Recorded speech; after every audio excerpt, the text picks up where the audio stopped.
네, 안녕하십니까. 오늘은 출애굽기 28장을 할 텐데, 오늘 날짜가 2026년 6월 14일입니다. 이제 주일인데요. 주일 지금 오후 4시가 되어 가고 있습니다. 저희 가정이 2017년, 이제 저는 2017년에 왔어요. 와서 지금 2026년 이제 6월이잖아요. 우리가 다음 달 7월 8일 날 한국으로 가는 이제 티켓을 끊었습니다. 약 10년 정도의 삶을 미국에서 살았어요. 그동안 이제 많은 일들이 있었겠죠. 뭐 이사도 많이 다니고, 이제 처음에는 우리가 알칸소라는 주에 이사를 갔었고, 거기서 약 2년 정도 살고, 그리고 콜로라도에서 약 2년 정도 살다가 이제 이쪽 캘리포니아로 와서 이제 살았습니다. 살고 이제 한국으로 다시 이주를 하려고 합니다. 우리의 어떤 이사 또는 이주 움직임은 주님의 움직임이어야 합니다. 자, 많은 사람들은 다만 어떤 생존을 위해서, 살기 위해서 이곳저곳으로 어떤 이주를 하죠. 그렇지만 우리 그리스도인들은 사는 것 자체가 목적이 아니에요. 우리에게는 목적이 있죠. 그러니까 주님이라는, 또는 이제 주님의 어떤 목적을 위하여 주님의 인도를 따라서 우리는 움직여야 합니다. 아멘. 그래서 외적으로 볼 때 세상 사람들은, 또는 종교적인 사람들은 잘 이해를 못할 수 있어요. 우리가 이제 이주를 한다고 하니까 많은 어떤 말들과 또 그런 것들을 들으면서 세상 사람으로부터 어떤 말을 듣기도 하고, 또한 교회 안에 있는 지체들로부터 어떤 말을 들으면서 그런 것을 어떤 느끼거든요. 여전히 우리가 교회 생활을 하지만 천연적인 그러한 생각대로 살 수 있다. 그래서 우리가 이제 교회 생활을 하면서 우리는 계속해서 주님의 어떤 인도와 영의 느낌을 따라서 사는 것을 훈련할 필요가 있어요. 아멘. 다만 사는 것이 목적이 아니잖아요, 우리가. 네, 먹고 살기 위해서 사는 것이 아니에요. 우리는 주님을 위하여 살아야 되겠죠. 그래서 그 로마서 8장 28절에 보면 하나님을 사랑하는 자, 곧 그분의 목적대로 부르심을 받은 자에게는 모든 것이 협력하여 선을 이룬다는 말이 있어요. 그러니까 모든 사람이 그 선을 이루는 것이 아니에요. 모든 사람의 모든 것들이 선을 이루는 것이 아니라 주님을 사랑할 때, 그리고 그분의 목적을 따라서 우리가 살려고 할 때, 그럴 때 모든 일들이 협력해서 선을 이루게 되는데, 그때 선은 하나님의 목적이에요. 우리를 변화시켜서 그분을 표현하게 하는, 마침내 우리로부터 그분이 표현되는 그러한 목적을 이루게 한다는 거죠.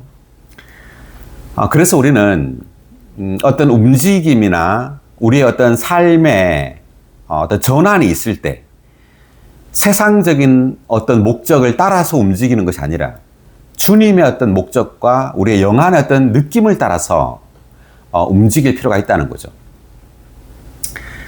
네, 하여튼 그렇고요. 그래서 우리가 하여튼 10여 년간의 미국 생활을 마치고 이제 한국으로 돌아가려고 합니다. 많은 기대가 있고 또 속에 너무 기쁨과 평안이 있어요. 그래서 한국에서 또 어떤 일들이 또 기다리고 있을지 주님 안에서 그것이 기대가 되고, 또 주님께서 우리를 어디로 인도하실지, 또 우리가 어떻게 이제 앞으로 주님 안에서 주님의 목적을 위하여 살게 될지가 이제 기대가 됩니다. 정말 기대가 돼요. 그냥 하는 말이 아니라.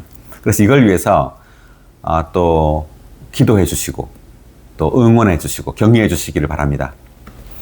자, 그러면 이제 28장을 이제 하겠습니다. 28장 1절부터 이제 읽어가면서 하겠는데, 이제 제사장 의복에 대해서 28장이 묘사되고 있습니다. 제사장 의복이 무엇을 의미하는지 상세하게 보겠습니다. 1절. 그리고 너는 이스라엘 자손 가운데서 너의 형 아론과 그의 아들들 곧 나답과 아비후와 엘르아살과 이다말을 너에게 가까이 오게 하여 제사장으로서 나를 섬기게 하여라. 자, 이때 너는 할 때 너는 이제 모세를 가리키죠. 계속해서 주님께서 모세에게 말하고 있는 거예요. 모세에게 성막의 어떤 재료들과 그리고 또 구조, 그리고 여기서는 제사장 의복에 대하여 말하고 있는데, 너의 형 아론이라고 할 때 모세 형을 말합니다. 모세 형이 이제 아론이에요. 그리고 아론의 아들들이 쭉 언급되고 있는데, 아들들이 누구냐면 나답, 아비후, 엘르아살, 이다말입니다. 그래서 아론은 대제사장이신 그리스도를 예표하고요. 그의 아들들은 제사장들인 우리 믿는 이들을 예표합니다. 자, 그래서 제사장 나를 섬기게 하기 위하여 이제 2절을 보면 그 의복을 만들라고 합니다. 자, 하는데 제사장으로서 나를 섬기게 하라 이렇게 말했죠. 그래서 이 당시에는 그 아론과 그의 아들들이 제사장이에요. 근데 지금 신약시대는 누가 제사장이죠? 우리 모든 믿는 이들입니다. 어떤 교회에서 어떤 직분을 맡고 있는 사람만 제사장이 아니에요. 우리 모든 주님을 믿는 이들이 제사장이에요. 어떻게 알 수 있죠? 자, 한번 찾아보겠습니다. 자, 로마서부터 보면 로마서 15장 16절.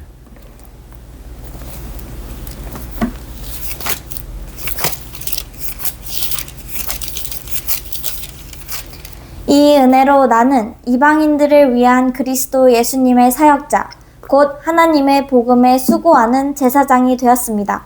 그것은 이방인들이 성령 안에서 거룩하게 되어 하나님께서 기쁘게 받으실 만한 제물이 되게 하려는 것이었습니다. 자, 바울이 이렇게 말했습니다. 나는 이방인들을 위한 그리스도 예수님의 사역자라고 말하고 곧 하나님의 복음에 수고하는 제사장이 되었습니다 라고 말하죠. 그러니까 사역자는 제사장들인데 이 제사장이 바로 바울 자신이라고 말하죠. 하나님의 복음에 수고하는 제사장. 구약시대 때에는 제사장이 하는 일은 제물을 하나님께 드리는 거였어요. 자, 신약의 그럼 제물이 뭐죠? 바로 믿는 이들, 사람이에요. 사람들에게 하나님의 복음을 전해서 믿게 할 때 그들은 하나님께 드려지는 제물이 되는 겁니다. 그래서 믿는 이들인 우리들이 다 제물들이에요. 구약에는 이제 이 동물들이 하나님께 드려지는 제물인데 이 제물들이 또한 그리스도 예수님을 예표하는 거죠. 그럼 무슨 말이냐? 하나님의 복음에 의해서 사람들은 제물들이 됩니다. 예수를 믿음으로 하나님께 드려진 제물들이 돼요. 그 말은 이제 믿는 이들은 예수를 믿음으로 예수 그리스도와 하나가 된단 말이에요. 그러므로 우리 또한 하나님께 드려지는 제물이 되는 거예요. 그래서 바울이 이제 그 일을 했단 말이죠. 복음을 전함으로 이제 이방인들을 성령 안에서 거룩하게 해서 하나님께서 기쁘게 받으실 만한 제물이 되게 한다. 이 말입니다. 그래서 이 이방인들이 믿는 이들이 되고 이들이 하나님께 드려지는 제물이 되는데 이 제물이 곧 하나님께 드려지는 그리스도예요. 우리가 하나님의 복음을 듣고 믿으면 우리가 그리스도가 되는 겁니다. 아멘. 네, 그래서 하나님은 오직 그리스도만 제물로 받아요. 그 하나님의 갈망은 우리 사람을 그리스도가 되게 하는 겁니다. 어떻게? 하나님의 복음을 듣고 믿게 함으로. 할렐루야. 아멘. 놀랍습니다. 자, 그래서 어쨌든 이제 여기서는 바울이 제사장이라고 말했고, 또 한 구절을 보면 베드로 전서 2장 5절.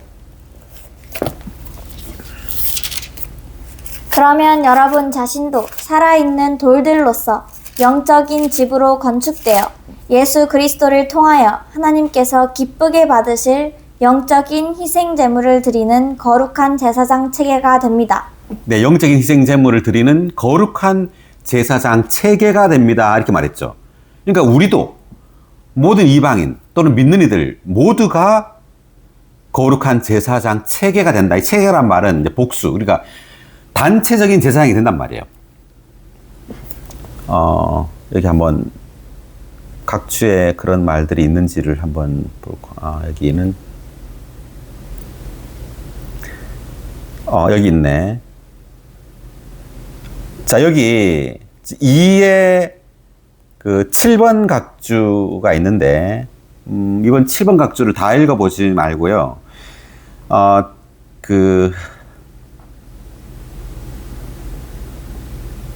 어디죠? 자, 중간 밑에 보면, 하나님은 그분께서, 제가 읽어볼게요. 하나님은 그분께서 거하실 수 있는 영적인 집을 원하시며, 그분을 섬길 수 있는 제사장 무리, 곧 제사장 체계를 원하신다. 믿는 이들이 동력하는 단체적인 봉사에 대한 베드로의 관점은 로마서 12장에 있는 바울의 관점과 동일하다. 이렇게 돼 있고, 그래서 우리가 영적인 집일 뿐만 아니라 우리가 제사장 무리라는 거예요. 그래서 구약에서는 제사장들이 이제 아론과 그의 아들들이었지만 신약에서는 모든 믿는 이들이 제사장이에요. 아멘. 자, 또 한 구절을 보겠습니다. 요한계시록 1장 6절. 우리를 왕국이 되게 하시어 그분 자신의 하나님 곧 그분 자신의 아버지를 섬기는 제사장들이 되게 하신 분께 영광과 권능이 영원 무음이 있으시기를 바랍니다. 아멘. 네, 우리를 왕국이 되게 하시어, 그 밑에 보니까 제사장들이 되게 하신 분이라고 나오죠. 우리가 제사장들이란 말이죠. 그 다음 또 한 구절을 계시록 5장 10절.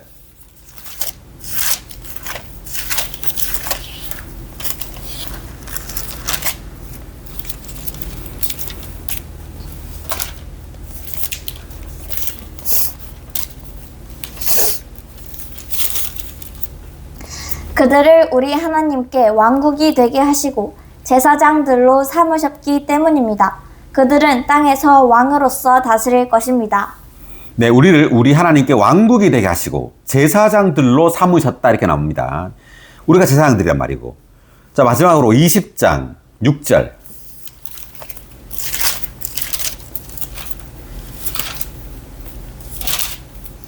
첫째 부활에 참여하는 사람은 복이 있고 거룩합니다. 둘째 죽음은 그들을 다스리는 권세가 없습니다. 그들은 하나님과 그리스도의 제사장들이 되어 1000년 동안 그리스도와 함께 왕으로서 다스릴 것입니다. 네, 그들은 하나님과 그리스도의 제사장들이 되어라고 나오죠. 그래서 모든, 여기는 지금 이기는 자를 말하는 거지만 모든 믿는 이들이 제사장들이란 말이에요. 그래서 신약 시대에 살고 있는 우리는 이제 구약이란 예표, 제사장의 예표로서 제사장들이 어떤 사람들인지 그리고 어떤 역할을 하는지를 우리가 이제 보는데, 신약에서 우리는 이제 제사장, 우리가 모두 제사장들인데, 그래서 지금 많은 교회들 보면요, 뭐 목사도 있고, 뭐 전도사라고 불리는 사람도 있고, 이제 그들을 제사장들이라고 또 하죠. 그렇지만 그건 틀린 말이에요. 모든 성도들이 제사장들입니다. 아멘. 우리 교회도 마찬가지죠. 우리도 뭐 전시관자, 뭐 봉사자라고 말을 하잖아요. 사실상 그 교회를 실질적으로 섬기는 사람들을 일컬어서 이런 말을 쓰지만 사실 합당한 그 칭호가 아니에요. 왜냐? 모든 성도들이 제사장들이기 때문에. 모든 성도들이 하나님을 섬기는 봉사자들이죠. 그렇기 때문에 이러한 칭호는 자칫하면 교회의 어떤 계급 제도를 만들 수 있어요. 이런 칭호가. 늘 가능하다면 이러한 뭐 봉사자, 뭐 전시관자, 뭐 동력자, 뭐 이런 칭호를 쓰는 것을 조심해야 합니다. 왜냐하면 이것이 어떤 계급 제도나 그런 니골라당, 그러니까 성직자 계급 제도를 만들 수가 있어요. 그러기가 쉽단 말이죠. 그렇게 잘 안 되고 우리 모두가 제사장이고 우리 모두가 봉사자라는 것을 알아야 합니다. 아멘. 자, 그 다음 2절을 계속해서 읽어볼까요? 너는 내 형 아론을 위해 거룩한 의복을 만들어 그를 영광스럽고 아름답게 하여라. 네, 2절 중요한데 한 번 더 읽어보겠습니다. 너는 내 형 아론을 위해 거룩한 의복을 만들어 그를 영광스럽고 아름답게 하여라. 의복을 왜 만들라고 했을까? 자, 이 의복은 이제 간단하게 말하면 그리스도예요. 예수 그리스도를 이 의복으로, 옷으로 지금 우리에게 묘사해 주고 있습니다. 그러니까 우리가 아론이요, 또 그 아론의 아들들이라고 본다면 우리가 이 의복을 입어야 돼요. 다시 말하면 우리는 그리스도를 입어야 한단 말이에요. 아멘. 그리스도가 우리의 옷이 돼야 돼요. 이 옷은 우리 바깥의 표현이죠. 네, 우리가 그리스도를 누리고 그리스도로 충만해지면 질수록 우리의 바깥의 표현은 그리스도가 표현된단 말입니다. 아멘. 자, 두 구절을 보겠는데 로마서 13장 14절.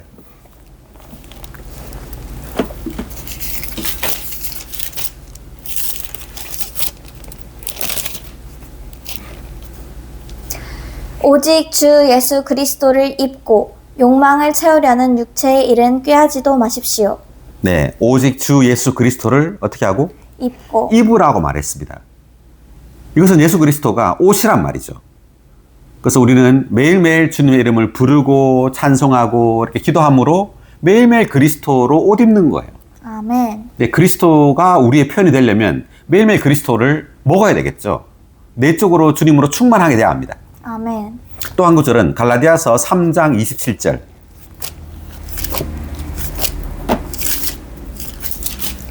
이것은 그리스도 안으로 침례를 받은 여러분 모두 그리스도로 옷 입었기 때문입니다. 네, 그리스도 안으로 침례를 받은 여러분 모두 그리스도로 옷 입었다. 그리스도 안으로 침례를 받았단 말은 물 침례를 가리키는 것이 아니에요. 이것은 우리가 주님을 믿음으로 그리스도 안으로 잠긴단 말이에요. 예, 주님은 지금 죽고 부활해서 생명 주신 영이 되셨죠. 그래서 우리가 주님을 믿고 주님을 누릴 때 우리는 주님 안으로 잠기는 거예요. 순간순간. 아멘. 네, 부활하신 예수 그리스도는 이제 그 영이잖아요. 더 스피릿입니다. 더 스피릿 안으로 매일매일 잠김으로 우리는 그리스도로 옷 입게 되는 거예요. 아멘. 네, 주님 안으로 잠기면 잠길수록 우리의 표현은 그리스도가 되는 겁니다. 할렐루야. 아멘. 그리스도 안으로 침례를 받은 여러분 모두 그리스도로 옷 입었기 때문입니다. 아멘. 그래서 구약에는 지금 제사장 의복으로 지금 예표되어 있습니다. 자, 다시 돌아와서 보면 거룩한 의복을 만들어 그를 영광스럽고 아름답게 하여라 라고 되어 있죠. 이 의복이 아론으로 하여금 영광스럽고 아름답게 만들어져요. 즉 우리가 그리스도로 옷 입으면 옷 입을수록 우리는 어떻게 된다고요? 영광스럽고 아름답. 네, 영광스럽고 아름답게 돼요. 그래서 이 두 가지 표현을 썼습니다. 지금 성경은. 자, 이 어떤 차이가 있느냐? 영광스럽단 말은 어떤 신성하다는 걸 가리키는 겁니다. 우리가 이제 그리스도는 주님은 하나님이면서 사람이시죠. 그래서 이 의복은 바로 예수 그리스도를 가리키는데 이 주님의 두 가지 본성을 가리키고 있어요. 주님은 한면으로 하나님이심으로 신성해요. 그리고 또 한면으로 사람이심으로 아름다워요. 우리가 주님으로 적셔질수록 우리에게는 신성이 표현되고 그러므로 영광스러울 것이고 또 한면으로는 인성이 표현돼요. 주님의 인성을 가리키는 겁니다. 그럴 때 아름답다고 느껴지는 거예요. 그래서 여기서는 이 의복은 우리로 하여금 우리를 영광스럽고 아름답게 만들어요. 아멘. 자, 여기 2번 각주가 있는데, 자, 1번 각주부터, 의복에 대한 각주부터 읽어보겠습니다. 예표에서 의복은 표현을 상징한다. 제사장의 의복은 하나님을 섬기는 제사장들에게서 나타난 그리스도의 표현을 의미한다. 아울러 제사장들은 그들의 거룩한 의복으로 말미암아 하나님께 거룩하게 되었고 분별되었다. 네. 자, 우리도 매일매일 이 거룩한 의복을 입어야 합니다. 아멘. 어떻게 입느냐? 자, 주님의 이름을 부름으로. 네. 오, 주 예수. 오, 예수. 오, 주 예수. 이렇게 습관적으로 계속 불러야 돼요. 뭐 운동을 하든 또는 차를 타고 운전을 하든 습관적으로 계속해서 주를 깊이 불러야 됩니다. 다만 입술로만 부르지 말고 우리의 영 안에 있는 그 영이신 주님을 접촉하면서 주님의 이름을 불러야죠. 아멘. 네, 그리고 성경을 읽고 찬송하고 기도하고 또 성도들과 교통함으로 계속해서 주님을 접촉함으로 이 의복이신 오시신 그리스도를 입어야 합니다. 아멘. 그럴 때 나도 모르게 영광스럽고 아름답게 됩니다. 아멘. 할렐루야! 예, 영광스럽고 아름답게 되려고 노력하지 말고 다만 입을 벌려서 주님의 이름을 부르는 거예요. 그냥 단순하게. 그러면 우리는 점차적으로 영광스럽고 아름답게 될 것입니다. 아멘. 네, 각주 하나 더. 영광스럽고 아름답게 하여라. 대한 각주 2의 2번.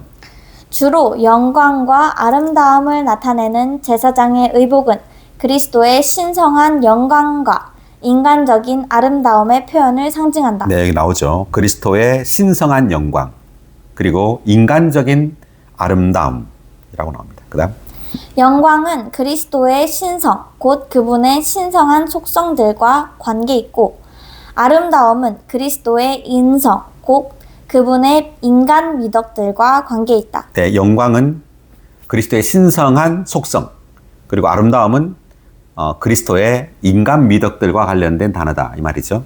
계속 제사장의 의복에 있는 금으로 예표된 그리스도의 신성은 영광을 위한 것이고, 청색실과 자주색실과 진홍색실과 세마포로 예표된 그분의 인성은 아름다움을 위한 것이다. 네, 우리가 조금 이따가 이제 5절, 6절 이렇게 볼 텐데 거기 보면 이제 금실이 나옵니다. 금. 이 금은 이제 영광이죠. 신성. 그 다음에 세마포. 이것은 인성.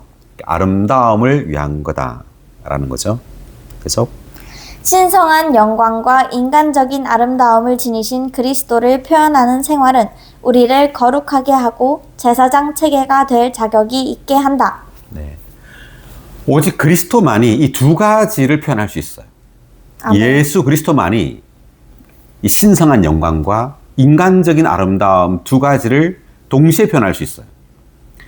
많은 이 땅에 있는 많은 사람들은 인성에 있어서 아주 고운 인성, 그리고 합당한 인성을 가질 수 있죠. 그렇지만 이 영광스러움, 신성한 이 영광을 표현할 수가 없죠. 왜냐하면 금이 없으니까. 하나님이 없으니까. 그리고 그들의 인성 또한 예수 그리스도의 인성이 아니에요. 다만 인간적인 인성이죠. 그래서 아름답게 보일지 모르지만 사실상 아름답지 않습니다. 그런 어떤 이제 아주 아름답게 보이는 인성을 가진 사람과 계속해서 우리가 만나고 접촉하다 보면 그것이 참된 것이 아니라는 걸 알게 돼요. 참된 아름다움이 아니에요. 오직 예수 그리스도의 인성만이 아름다워요. 아멘.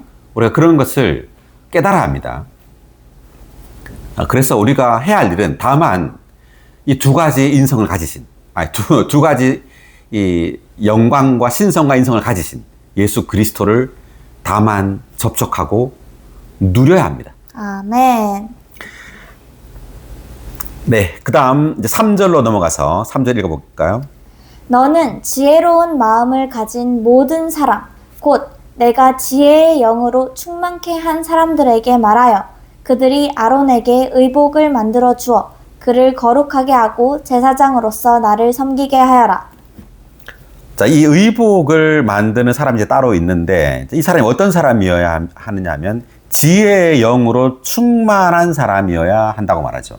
그러니까 지혜의 영. 고린도 전서 1장 30절을 한번 볼까요?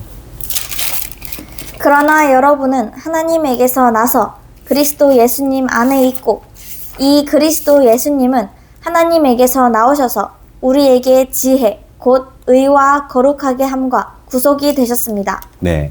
자, 이때 지혜는 세상의 지혜가 아닙니다. 이 세상 사람의 그 똑똑한 지혜를 말하는 것이 아니에요. 오히려 고린도전서 1장을 보면은요, 그런 것들을 바울은 여기서 뭐라고 하느냐면, 자, 한번 보겠습니다.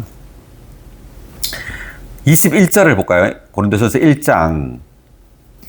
세상이 자기 지혜로 하나님을 알지 못한 것은 하나님의 지혜에 따른 것입니다. 그러므로 하나님은 어리석게 보이는 복음 선포를 통하여 믿는 사람들을 구원하시기를 기뻐하셨습니다. 네, 20절 보니까 그 위에 하나님께서 이 세상의 지혜를 어리석은 것이 되게 하지 않으셨습니까? 라고 말해요. 그러니까 하나님 볼 때 이 세상의 지혜는 어리석다는 거예요. 그러니까 세상 사람들이 볼 때 지혜로운 사람을 높이죠. 철학자들, 뭔가 아주 높은 말을 하는 것 같은, 심오한 말을 하는 것 같은 사람들을 높이고 존경하죠. 그렇지만 하나님은 이 세상의 지혜를 어리석다고 말합니다. 그러면 뭐가 지혜냐? 바로 예수 그리스도가 지혜예요. 아멘. 그분이 참된 지혜입니다. 그래서 여기 1장 30절에서 이 그리스도 예수님은 하나님에게서 나오셔서 우리에게 지혜가 되었다 말하죠. 지혜, 곧 의와 거룩하게 함과 구속이 되셨습니다. 라고 말해요. 그래서 이 지혜는 뭐냐? 하면 바로 예수 그리스도 그분 자신이 지혜예요. 아멘. 그분을 접촉할 때 우리는 그분의 의와 그분의 거룩함과 그분의 구속을 얻게 돼요. 그분이 우리를 통하여 이제 의와 거룩하게 함과 구속으로 나타나게 된단 말이에요. 그래서 이 세상의 지혜는 어리석은 거예요. 그래서 우리가 예수 그리스도를 알아갈 때 그분이 참된 지혜라는 것을 알게 되고 그분을 다만 접촉하고 누릴 때 우리는 그분에 의해서 참된 의를 가지게 돼요. 이 세상의 지혜로운 사람들은 자신이 의롭다고 생각할지 모릅니다. 이 세상의 지혜가 나를 의롭게 해준다. 나를 올바른 사람이 되게 해준다고 믿을지 몰라요. 그렇지만 절대 그렇지 않아요.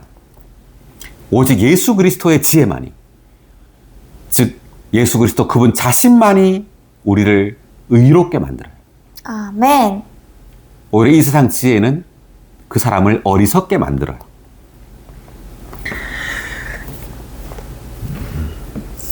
네, 그래서 뭐 계속 이제 고린도전서 1장, 2장 보면 이제 그런 말이 계속 나옵니다. 지혜에 대해서.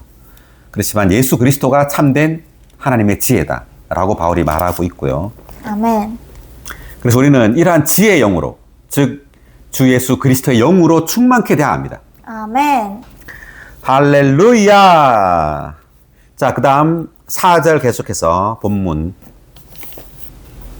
그들이 만들 의복은 가슴바지와 애복과 겉옷과 각양의 무늬를 넣어 짠 긴 속옷과 두건과 허리띠이다.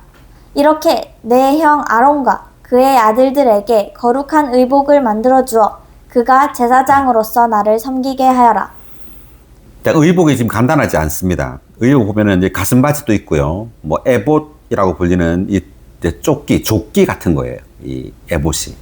그리고 겉옷도 있고 긴 속옷도 있고 두건도 있고 이제 허리띠 이런 것으로 이 의복이 구성되어 있습니다. 자, 이런 것들이 무엇을 의미하는지 한번 우리가 이제 계속 볼 필요가 있는데, 자, 그러니까 우리가 주님을 섬기기 위한 제사장이 되려면요, 이 의복이 필요하단 말이에요. 즉 그리스도의 각 방면을 가리키는 거예요. 그리스도의 각 방면으로 우리는 조성되고 충만케 되면 될수록 우리는 제사장이 되고 제사장으로서 하나님을 합당하게 섬길 수 있게 됩니다. 아멘. 자, 그 다음 5절 읽어보겠습니다. 그들이 쓸 것은 금실과 청색실과 자주색실과 진홍색실과 세마포 짜는 실이니 금실과 청색실과 자주색실과 진홍색실 그리고 꼰치로 짠 세마포로 에봇을 만들되 솜씨 좋은 장인의 수공으로 만들어라. 네. 자, 여기 이제 각 재료가 나오죠. 실이 나오는데 이제 금실, 뭐 청색, 자주색, 진홍색, 뭐 세마포 나오는데, 자, 이것이 다 그리스도의 어떠함이에요. 자, 그러면 6의 1번 각주를 읽어가면서 한번 이야기해 보겠습니다. 금실, 청색실, 자주색실, 진홍색 실, 세마포 짜는 꼰 실은 서로 다른 색깔의 실들이었다. 금은 그리스도의 신성을 상징한다. 네, 금은 뭐라고요? 그리스도의 신성. 그다음 청색은 그리스도께서 하늘에 속하신 것을 상징하고 네, 하늘에 속한 것. 청색. 자주색은 그분의 왕권, 곧 그분의 왕다우심을 상징하며 네, 왕권. 그다음 진홍색은 그분께서 피를 흘리심으로써 성취하신 그분의 구속을 상징하고 네, 구속.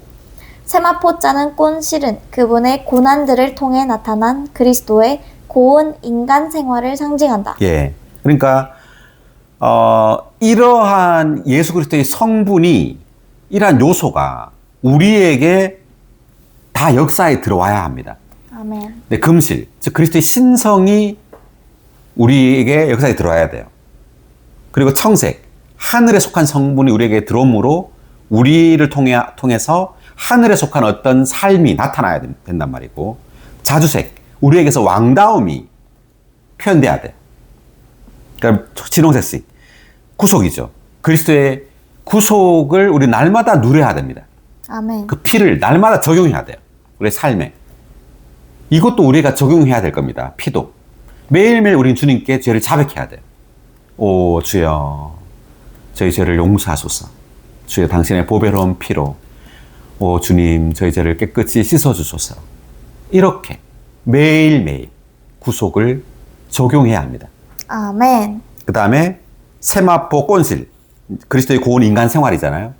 예, 우리를 통하여 그리스도의 고운 인간 생활이 나타날 수 있도록 해야 된다라는 말이죠. 네, 이제 나머지는 한번 각자 또 읽어보시기 원하는데, 그 각주에 보면 금실이라고 되어 있는데, 여기 금 덩어리를 실로 만드는 것 보이나요? 읽어볼까요? 금 덩어리를 실로 만드는 것은 과정이 있음을 함축한다. 먼저 금을 두드려서 얇은 판을 만들고 이것을 잘라 실을 만든 다음 세마포 짜는 실에 엮어 짰다. 세마포 짜는 실도 꼰실이 되기 위해 과정을 거쳐야 했다. 이것은 그리스도께서 과정을 통과하심으로 사람이 되신 것을 묘사한다. 네. 그러니까 금을 실로 만드는 것이 쉽지 않겠죠. 어떤 과정이 필요하단 말이고, 이것도 그 세마포 짜는 실에 엮어서 또 짰잖아요. 금실을. 이 엮어 짰다라는 것도 어떤 과정이에요. 이 주님으로 말하자면 어떤 십자가, 또 인간 생활의 그런 많은 고난들, 이러한 것들을 상징하는 겁니다. 그러니까 이러한 고난들을 통하여 신성과 인성이 이렇게 짜여지는 거예요. 그래서 아름답게 된다는 말이죠. 네. 그래서 우리 또한 마찬가지예요. 우리도 그리스도가 우리 안에 역사대에 들어오려면 우리에게 많은 과정이 필요해요. 고난과 어떤 십자가의 그 죽음이 매일매일 우리의 생활 가운데 우리의 체험이 되어야 합니다. 아멘. 고난이 없이 어떻게 변화가 될 수 있겠어요? 절대 그럴 수 없는 겁니다. 반드시 부활을 체험하려면 여기에 죽음이 있어야 돼요. 네, 그래서 주님은 우리의 일상생활 가운데서나 우리의 인생 전체를 통해서 우리를 먼저 죽음으로 이끌어요. 그 죽음 안에 부활이 있는 겁니다. 그 침례가 그거죠. 죽음의 물 속에 부활이 있다는 말이에요. 홍해를 이제 갈라서 그 물 속으로 들어갔잖아요. 그것도 마찬가지죠. 홍해 물 속에 길이 있잖아요. 죽음 안에 부활의 길이 있는 거예요. 부활 생명의 길이 그 안에 있어요. 그래서 우리야 환경을 다만 피하려고 하는 것이 아니라 그 환경 가운데서 주님을 접촉해야 돼요. 아멘. 그럴 때 우리는 부활 생명을 얻게 된단 말이죠. 그럴 때 생명 안에서 조금씩 이 사람은 잘할 수 있어요. 그냥 뭐 성경 지식이 많다고 잘하는 것이 아니라 유창하다고 잘하는 것이 절대 아니에요. 머리가 좋으면 성경 이란 라이프 스타디나 이런 각주를 보고 유창하게 말할 수 있겠죠. 그런 것이 생명의 성장을 가리키는 것이 아닙니다. 반드시 우리 일상생활 가운데 죽음과 부활을 계속해서 체험해야 합니다. 아멘. 할렐루야. 아멘. 자, 나머지는 각자 읽어보시고 7절로 돌아와서 에봇에는 어깨바지 둘을 에봇의 양쪽 끝에 연결하여 에봇과 서로 연결되게 하여라. 자, 에봇이 이제 나왔는데, 자, 먼저 이제 에봇을 말했어요. 이제 의복을 말할 때. 이 에봇은 아까도 말했지만 조끼 같은 거예요. 근데 거기에 어깨바지 둘이 여기에 있다고 말했습니다. 에봇에 어깨바지 두 개가 있어요. 자, 그러면 7의 1번 각주. 에봇은 겉옷이라기보다는 조끼와 비슷했다. 두 어깨바지는 정교하게 짠 띠로 에봇과 연결되었다. 전체적으로 볼 때 에봇의 일부인 어깨바지는 에봇과 동일한 재료로 만들어졌고 만호 보석을 달 수 있을 만큼 튼튼했다. 두 만호 보석이 박힌 금태는 두 어깨바지에 고정되었다. 네, 조금 이따 이제 에봇 그리고 어깨바지에 대해서 이제 자세하게 이제 나오는데 어쨌든 그 에봇과 연결되어 있죠. 이 어깨바지가. 그래서 에봇의 일부예요. 이 어깨바지 둘이. 그래서 어깨바지라는 것은 어떤 짊어지는 능력을 상징해요. 예수 그리스도의. 어깨 위에 그 누가복음 15장에 보면 잃어버린 한 마리의 양을 어깨에 지고 오죠. 그래서 예수 그리스도의 짊어지는 어떤 책임지는 그러한 능력을 상징하는 거예요. 이제 그 어깨바지 위에 이제 보석을 다 알게 되는데 계속 한번 읽어볼까요? 보면 8절, 9절. 에봇의 달 매는 띠는 에봇을 만들 때와 같은 솜씨로 정교하게 금실과 청색실과 자주색실과 진홍색실 그리고 꼰실로 짠 세마포로 만들되 에봇과 이어 만들어라. 너는 만호보석 2개를 가져다 그 위에 이스라엘 아들들의 이름을 새기되. 네, 이제 만호 보석 2개입니다. 어깨바지가 이제 두 개가 있죠. 그래서 이 한쪽에 하나씩 보석을 이렇게 다른 거예요. 보석 2개를. 그럼 이 보석에 이스라엘 아들들의 이름을 새겼다라는 것은 이스라엘 이 아들들이 보석으로 변화된다는 것을 의미합니다. 이스라엘 아들들이 보석이에요. 즉 구약의 이스라엘 아들들 12지파의 이스라엘 아들들은 신약의 믿는 이들을 상징하죠. 그래서 우리가 보석으로 변화되고 있다는 것을 의미합니다. 아멘. 그 창세기 2장 12절에 보석이 나오는데 한번 볼까요?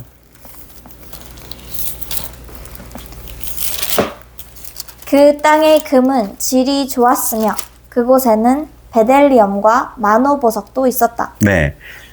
2장 이제 10절부터 보면 강이 이제 흘러나오는데 그 첫째 이름은 비손인데 금이 나는 하윌라 온 땅을 돌아 흘렀다라고 나오고 12절에 보니까 그곳에는 베델리엄과 만호보석도 있었다 이렇게 나오죠. 이 세 가지 보석이 나오는데 금, 베델리엄, 만호보석이에요.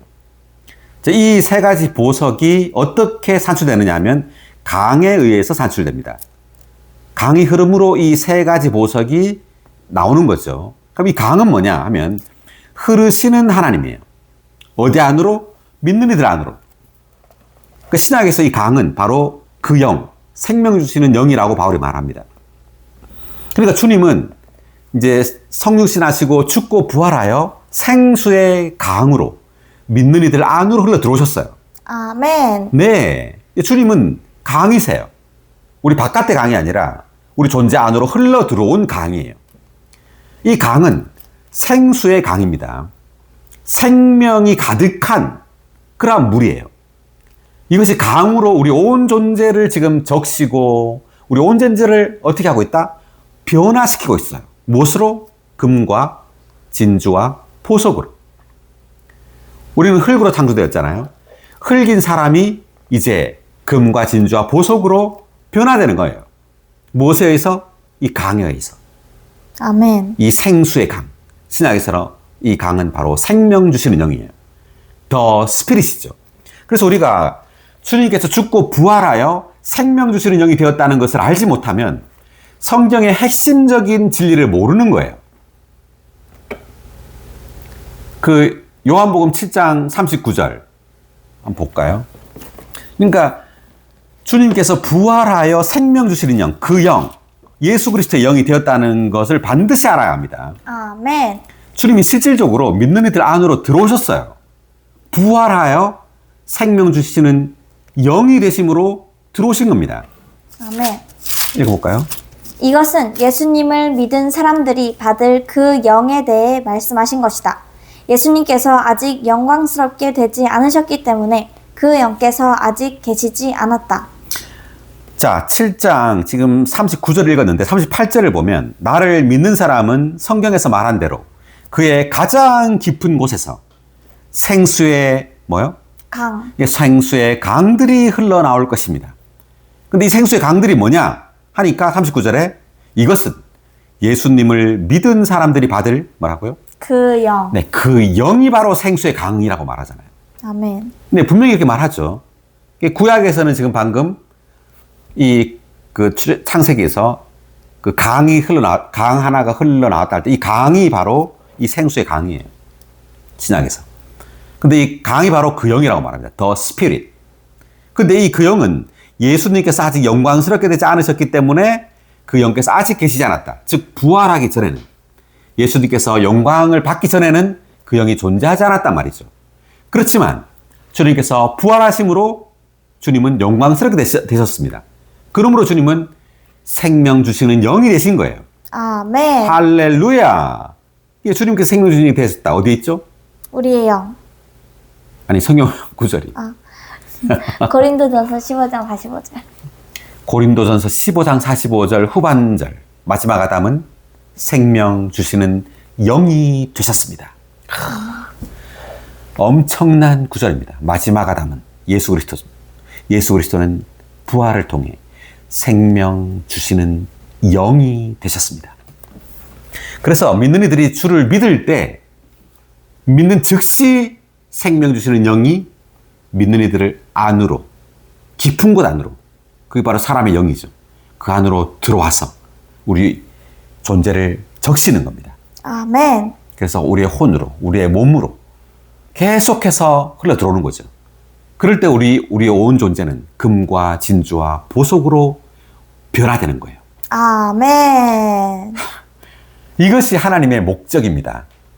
지금 주님은 우리의 영 안에 그 영으로, 생수의 강으로 우리의 영 안에 있습니다. 아멘. 우리 매일매일 이 생수의 강을 접촉하고 누리고 먹고 마셔야 합니다. 아멘. 그럴 때 우리는 흙에서 점점점 금, 진주, 보석으로 변화되는 겁니다. 아멘. 자, 다시 출애굽기 돌아오면 이제 지금 9절을 읽었잖아요. 만호 보석 2개를 가져다 그 위에 이스라엘 아들들의 이름을 새긴단 말이 우리가 보석으로 점점점 변화된단 말이고 보석과 하나가 된단 말이에요. 즉 우리가 바로 보석이 된단 말입니다. 새긴단 말은. 이것이 자, 여기 각주를 읽어 보겠습니다. 9의 1번 각주 만호 보석 2개. 이스라엘 자손의 이름이 새겨진 2개의 만호 보석은 구속받고 변화된 하나님의 백성을 상징하는데 그들은 숫자 2로 상징된 그리스도의 증거이다. 이것은 대제사장이신 그리스도께서 변화된 믿는 이들을 하나님 앞에서 그분의 힘으로 어깨에 짊어지심으로써 그들로 구성된 교회를 붙들고 계신다는 것을 나타낸다. 예, 변화된 믿는 이들. 무엇으로? 보석으로. 보석으로 변화된 이 믿는 이들을 이제 어깨에 짊어졌잖아요. 예, 그것은 주님의 어떤 우리를 짊어지는 능력이에요. 짊어지는 능력으로 우리를 하나님 앞으로 데려가는 거죠.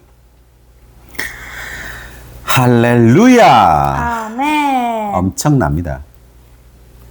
자, 10절을 계속 읽어보면 태어난 순서에 따라 보석 하나에 6 이름을 새기고 다른 보석에 나머지 6 이름을 새겨라. 보석 세공 기술자가 인장 반지를 새기듯 그 2 보석에 이스라엘 아들들의 이름을 새겨라. 그리고 그 보석들을 금태에 박아라. 네. 새긴다. 이 2 보석에 이스라엘 아들들의 이름을 새긴다고 말했습니다. 그러니까 어디죠? 구약에 보면 율법을 2 돌판에 새겼잖아요. 그러니까 율법은 하나님의 말씀이죠. 하나님의 말씀은 예수 그리스도를 상징하는 겁니다. 예수 그리스도가 하나님의 말씀이에요. 그분이 하나님의 표현이고 하나님의 흘러나옴이죠. 그래서 예수 그리스도를 돌판에 새겼다는 말은 이 돌판은 바로 우리예요. 믿는 이들에게 새기는 거예요. 하나님의 말씀이신 그리스도를. 아멘. 그러므로 하나님의 말씀이신 그리스도와 돌판이 믿는 이들이 하나가 된단 말이죠. 이게 바로 십계명의 두 돌판이 가리키는 겁니다. 아멘. 근데 우리가 예수 그리스도와 하나가 되는 거예요. 새긴단 말이. 자, 그리고 그 보석들을 금태에 박아라 라고 돼 있죠. 자, 금태. 여기 11의 1번 각주 볼까요? 금태에 대한 각주. 직역하면 금실을 엮어 만든 수공품, 금실을 엮어 만드는 태, 혹은 금실 공예품. 만호 보석이 박힌 금태는 금실 공예품이었으며 형태가 아름답도록 금실을 서로 엮어 만든 섬세한 수공품이었다. 금태라는 것이 실로 만든 겁니다. 네, 그래서 금실 공예품이라고 이렇게 만들었잖아. 아주 섬세하게 만든 금실로 된 금태예요. 그 다음. 이것은 과정을 거치시고 많은 고난을 통과하신 주님의 신성을 묘사한다. 태가 정교하게 만들어진 것은 성령께서 신성한 본성으로서 하시는 섬세한 일을 의미한다. 금실을 엮어 태를 만든 것은 오직 그리스도의 신성, 곧 그분의 신성한 본성만이 우리를 붙들 수 있다는 것을 의미한다. 네. 그러니까 이 보석을 금태에 박잖아요. 그 말은 보석이 우리라면 이 금태가 그리스도라고 우리가 본다면 이러한 그분의 그리스도의 그 신성만이 우리를 견고하게 붙들어준다. 이런 의미로 해석할 수 있다라고 말하는 겁니다. 그러니까 우리가 그리스도의 신성을 누려야 된단 말이죠. 아멘. 과정을 거쳐서 금태가 되신 이 그리스도를 우리 매일매일 접촉하고 누려야 돼요. 아멘. 그럴 때 우리는 계속 여기에 견고하게 붙어 있을 수 있는 거예요. 그 다음. 신성한 본성은 아름답고 영광스러운 방식으로 우리를 붙드는 능력이 된다. 네, 신성한 본성은 아름답고 영광스러운 방식으로 우리를 뭐 하는 능력? 붙드는 네, 우리를 능력. 붙들어주는, 꽉 붙들어주는 능력이 된다는 말이죠. 네, 그래서 네, 여기까지만 읽어보겠습니다. 나머지는 각자 보시고요. 자, 12절 계속 읽어볼까요? 그 두 보석을 이스라엘 자손을 기념하는 보석으로 에봇의 어깨바지 위에 달아라. 아론은 그들의 이름을 두 어깨 위에 두어서 여호와가 그들을 기억하게 해야 한다. 너는 금으로 태들을 만들고 순금으로 사슬 2개를 만들되 꼬아 만든 줄로 만들어 그 꼰 사슬들을 태에 달아라. 네, 진짜 14절 보면 순금으로 사슬 2개를 만들라고 했는데 이 사슬 2개에 대한 각주를 잠깐 읽어보면 14의 1번. 금실을 꼬아 만든 금줄로 된 금사슬은 금태에 박힌 만호보석을 어깨바지에 고정시켰다. 이것은 그리스도께서 과정을 통과하심으로써 그분의 신성이 고정시키는 금줄이 된 것을 묘사한다. 네. 자, 그 다음에 15절, 이제 판결 가슴바지에 대해서 나오는데 계속 보죠. 너는 솜씨 좋은 장인의 수공으로 판결 가슴바지를 만들되 에봇을 만들 때와 같은 방식으로 금실과 청색실과 자주색실과 진호색실 그리고 꼰실로 짠 세마포로 만들어라. 자, 가슴바지를 그냥 가슴바지라고 안 하고 판결, 영어로는 저지입니다. 저지, 심판. 판결 가슴바지라고 불렀어요. 자, 왜 그렇게 불렀을까? 자, 먼저 우리는 가슴바지가 무엇을 상징하는지를 알아야 합니다. 자, 이때 가슴바지는 예수 그리스도를 상징한다기보다는 교회를 상징해요. 왜냐하면 여기에 이제 16절부터 보겠지만 12개의 보석이 박힙니다. 왜 12개냐? 이스라엘 12지파의 이름이 새겨져요. 이스라엘 12지파가 있는 이 12개의 보석이 이 가슴바지에 박혔다는 말은 이 가슴바지가 교회를 예표한다 라고 해석할 수 있다는 거죠. 자, 그러면 먼저 그 15의 2번 각주를 읽고 왜 이것을 판결이라고 했는가 한번 또 이야기를 해보겠습니다. 에봇 위에 있는 가슴바지는 그리스도 위에 함께 건축된 구속받은 하나님의 백성인 교회를 상징한다. 네, 교회를 상징한다 이렇게 돼 있죠. 네, 그리스도 위에 함께 건축된 교회 이렇게 말합니다. 계속. 금으로 고정된 12보석은 그리스도의 신성한 본성 안에서 함께 건축되어 한 실체, 곧 그리스도의 몸인 교회가 되는 변화된 보석들인 성도들을 상징한다. 그러니까 에봇에도 어깨에 이제 2개 보석이 있었죠. 이것도 이스라엘 백성, 이스라엘 아들들 이름이 새겨졌잖아요. 마찬가지로 가슴바지 위에도 12개의 보석에 이스라엘 아들들의 이름이 새겨졌습니다. 이제 좀 이따가 우리가 보겠습니다. 계속. 그러므로 가슴바지는 하나님의 백성의 건축의 축소판으로서 그리스도 안에 있는 믿는 이들이 구별되는 개인들이지만 나누어지지 않는다는 것을 나타낸다. 어깨바지와 가슴바지를 포함하는 에봇 전체는 그리스도와 교회에 대한 놀라운 그림이다. 그러니까 어깨바지와 가슴바지를 포함하는 에봇 전체는 그리스도와 교회에 대한 놀라운 그림이다. 이렇게 말을 했는데, 그러니까 이스라엘 12지파의 이름이 이 12보석에 다 박혀 있고, 이것이 하나의 가슴바지 위에 있잖아요. 그렇기 때문에 이것은 각각 흩어진 개개인의 믿는 이들이 아니라 이들이 다 하나로 건축되어 있다라고 보는 거예요. 그래서 결국 요한계시록 새 예루살렘도 보면 그 성벽의 기초가 12층으로 되어 있습니다. 근데 그것도 이제 이거하고 비슷한 거예요. 그러니까 새 예루살렘도 모든 믿는 이들이 하나의 성으로 건축되어 있어요. 그러니까 하나님은 다만 우리가 예수를 믿고 개개인의 뿔뿔이 흩어진 구원받은 믿는 이들로 만드는 것이 아니라 예수를 믿음으로 하나로 건축된 건축물을 가지길 원하는 거예요. 아멘. 네, 그래서 이것이 신약에서는 뭐 한 몸이라고도 하고 또는 한 세 사람이라고도 부르죠. 그래서 믿는 이들은 뿔뿔이 흩어진 개개인의 구원받은 믿는 이들이 아니라 이들은 하나의 성으로 또는 한 몸으로 건축된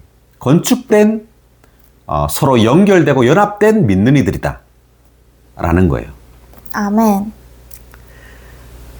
자, 그러면 15회 3번 각주 볼까요? 가슴바지를 만드는 방식과 재료가 에봇을 만드는 방식과 재료와 동일했다는 것은 교회의 형성과 조성 성분이 그리스도의 경우와 동일하다는 것을 상징한다. 네. 재료가 같단 말이죠. 가슴바지하고 에봇하고. 그 다음 16절 또 읽어보겠습니다. 가슴바지는 네모 반듯하게 2겹이 되게 하되 길이가 한 뼘, 너비가 한 뼘이 되게 하여라. 네. 이 가슴바지는 네모 반듯해요. 그런데 이 네모 반듯하다는 것이 이 가슴바지만 네모 반듯한 것이 아니라 보면은 그 번제단도 네모 반듯했습니다.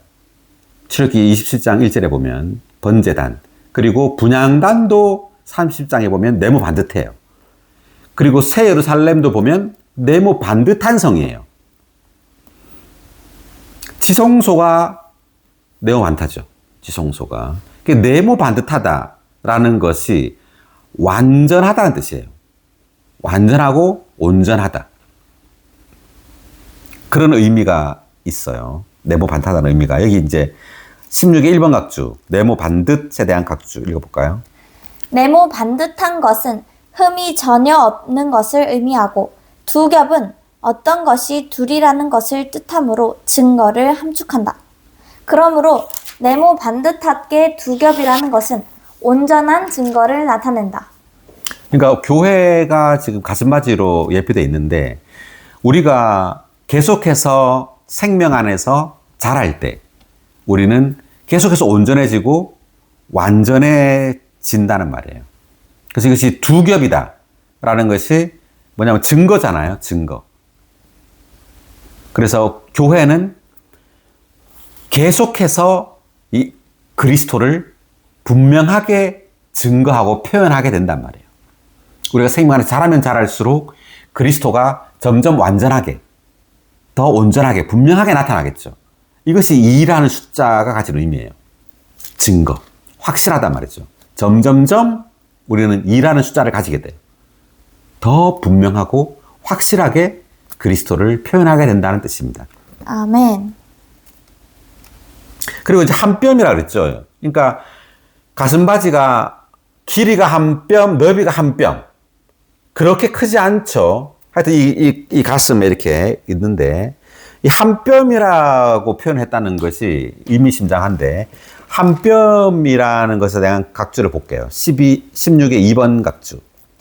펼친 손의 너비인 한 뼘은 한 사람이 감당할 수 있는 역량의 범위 안에 있는 것을 상징한다. 가슴 바지의 길이와 너비가 한 뼘이었다는 것은 교회가 전적으로 그리스도의 측량할 수 없고 무한한 돌보시는 역량 안에 있다는 것을 의미한다. 네, 이 한 뼘이라는 것이 그리스도의 돌봄 아래 있단 말이라는 말이죠. 한 뼘. 그러니까 우리가 손이라는 것이 우리가 어떤 것을 감당하고 어떤 책임을 지는 거잖아요. 일을 하고. 그러니까 한 뼘 가득한 그리스도의 이 손 안에 있다라는 말은 여기 보니까 교회가 전적으로 그리스도의 측량할 수 없고 무한한 돌보시는 역량 안에 있다라는 의미예요. 그러니까 교회를 그리스도가 돌보고 있단 말이죠. 주님의 이 손으로. 아멘. 자, 그 다음. 자, 17절을 읽어보겠습니다. 거기에 보석을 4줄로 박아라. 첫째 줄에는 홍옥수와 황옥과 비취우. 둘째 줄에는 홍옥과 청옥과 금강석. 셋째 줄에는 풍신자석과 백만호와 자수정. 넷째 줄에는 귀감남석과 만호와 벽옥을 박되 그것들을 금태에 박아라. 그 보석들이 이스라엘 아들들의 이름에 따라 12이 되게 하되 그들의 이름에 따라 하고 인장 반지를 새기듯이 각자의 이름을 새겨 12지파를 나타내게 하여라. 네. 여기에 가슴바지에 보석을 4줄로 박아요. 그러니까 하나, 둘, 셋, 하나, 둘, 셋, 하나, 둘, 셋, 하나, 둘, 셋. 한 줄, 두 줄, 세 줄, 4줄로 박는 거죠. 그래서 한 줄에 3개의 보석이 이렇게 있는 거예요. 3개의 보석. 그래서 총 12개의 보석이 됩니다. 그래서 10이라는 숫자가 영원의 숫자예요. 영원의 숫자가 10이고, 이 10이라는 숫자는 3 곱하기 4로 볼 수 있어요. 3줄씩 4줄이니까 3 곱하기 4. 3은 3일 하나님 또는 부활 안에 계신 3일 하나님. 왜냐하면 3은 부활의 숫자이기도 하고 또는 3일 하나님이라는 것의 숫자이기도 하죠. 그래서 부활 안에 계신 3일 하나님 이렇게 볼 수 있어요. 3이라는 숫자. 그리고 4라는 숫자는 피조물 또는 사람의 숫자예요. 그러니까 하나님과 사람이 곱하기 연합되었다. 하나가 되었다. 그것이 바로 새 예루살렘이다. 네, 그것이 건축이다 라고 볼 수 있어요. 하나님과 사람이 연합된 것. 하나님과 사람이 하나 된 것이 바로 건축이에요. 그래서 건축하기 위해서 우리가 뭘 막 이렇게 외적으로 뭐 자주 만나고 뭐 자주 같이 집회를 하고 이런다고 건축이 되는 것이 아니라, 물론 그런 것이 필요하죠. 우리가 하나 되기 위해서도 자주 성도들과 만나고 교통해야 되겠죠. 거기에 본질은 어디 있느냐면 성도들과 만나고 섞이고 집회할 때 중요한 것은 예수 그리스도를 함께 누리는 거예요. 아멘. 예수 그리스도 그분 자신이 하나의 그 본질이고 요소예요. 우리가 어떻게 나중에 새 예루살렘에서 모든 믿는 이들과 하나가 되죠? 한 번도 못 만나고 한 번도 못 본 성도들이 많겠죠. 아프리카에 있거나 유럽에 있거나 모든 성도들과 만나는 게 아니죠. 그런데 그날에 다 하나가 돼 있어요. 왜? 예수 그리스도 그분 자신 또는 삼위 하나님 그분이 하나이기 때문이에요. 그분이 그 하나의 요소요, 본질이기 때문에 우리가 그분을 접촉하고 영 안에서 그분을 누릴 때 우리는 모든 성도와 그리스도 안에서 하나로 건축되는 겁니다. 아멘. 자, 여기 이제 12보석이 있는데 요한계시록 21장 19절, 20절을 보면 이제 새 예루살렘도 이렇게 건축이 됩니다.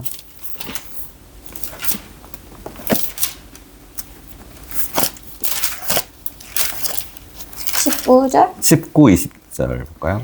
그 성의 성벽의 기초는 각종 보석으로 단장되어 있었는데 첫째 기초는 벽옥이요, 둘째는 청옥이요, 셋째는 옥수요. 네. 그래서 쭉 보니까 20절에 12제는 자수정이었습니다 라고 돼 있죠. 그러니까 성벽의 기초가 12보석으로 지금 단장되어 있어요. 그래서 이 12보석은 뭐죠? 여기 지금 출애굽 보니까 이스라엘 그 아들들의 이름이 여기 새겨지잖아요. 그러니까 우리 모든 믿는 이들이 지금 보석으로 변화된 거예요. 이렇게 변화될 때 우리는 하나의 성으로 건축되는 겁니다. 아멘. 우리가 건축되는 길은 변화예요. 뭐라고요? 변화. 변화입니다. 변화가 길이에요. 흙이 보석으로 변화될 때 우리도 모르게 다른 성도들과 조화되고 하나 되고 건축되는 거예요. 아멘. 그래서 우리는 예수 그리스도를 누림으로 이렇게 보석으로 변화되어 하나의 성으로 건축되는 겁니다. 아멘. 할렐루야. 자, 다시 돌아와서 자 17에 1번 각주 보석을 네 줄로 박아라. 네 각주. 가슴바지 위에 있는 12보석에는 이스라엘 12지파의 이름이 새겨졌는데 이 보석들은 함께 건축되어 한 실체가 된 구속받고 변화된 하나님의 모든 백성을 상징한다. 그렇죠. 12보석이 바로 구속받고 변화된 하나님의 모든 백성을 상징한다라고 되어 있습니다. 보석은 창조된 것이 아니라 창조된 것이 변화됨으로써 형성된 것이다. 이것은 교회가 변화, 곧 천연적인 어떤 것이 신성한 어떤 것으로 변화됨으로써 산출된다는 것을 의미한다. 교회의 구성 성분인 믿는 이들은 원래 흙으로 창조되었기 때문에 반드시 그들의 인간 본성이 그 영의 일을 통하여 신성한 본성에 의해 신성한 본성으로 변화되어 하나님의 영원한 건축물을 위한 보석이 되어야 한다. 할렐루야. 야, 여기 있네요. 그죠? 교회의 구성 성분인 믿는 이들은 원래 흙으로 창조되었기 때문에 반드시 그들의 인간 본성이 그 영, the spirit, 그 영의 일을 통하여 신성한 본성에 의해서 신성한 본성으로 변화되어 하나님의 영원한 건축물을 위한 보석이 되어야 한다라고 되어 있습니다. 우리는 보석으로 변화되어야 돼요. 아멘. 다만 주님을 믿고 주님 오실 때를 다만 기다리는 것이 아니라 매일매일 우리 안에 들어온 이 생수의 강인 그 영으로 매일매일 변화돼야 돼요. 아멘. 우리의 생각이 변화돼야 되고 우리의 감정이, 우리의 의지가, 우리의 속 존재가 계속해서 새롭게 변화돼야 됩니다. 그럴 때 우리의 생각, 감정, 의지는 주님의 생각과 똑같아져요. 우리가 생각하는 것이 주님의 생각이 되는 겁니다. 그것이 변화예요. 아멘. 자, 그 다음에 17의 2번 각주도 읽어볼까요? 4. 피조물 곱하기 3. 부활 안에 계신 3일 하나님으로 이루어진 숫자 12는 영원토록 하나님의 행정을 완전하고 온전하게 수행하기 위하여 3일 하나님과 그분의 피조물인 사람이 연합된 것을 상징한다. 네, 그 성경의 숫자가 의미가 있습니다.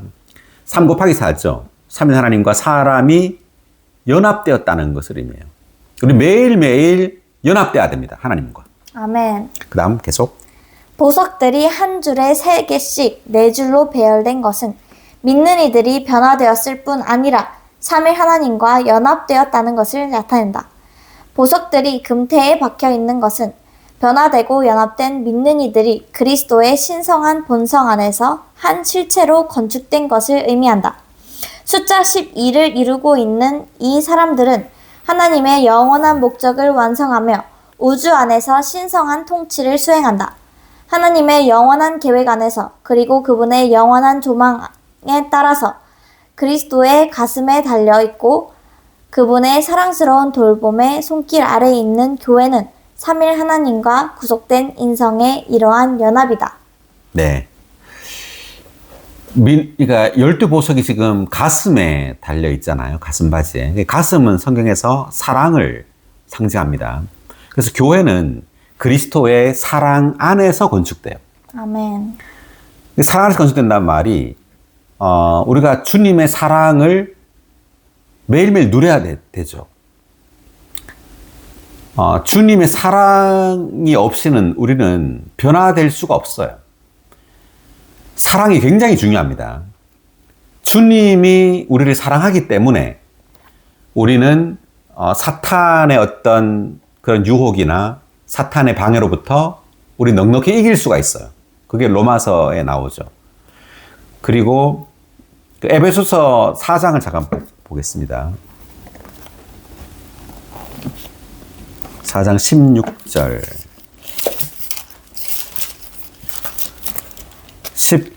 15절 읽어볼까요?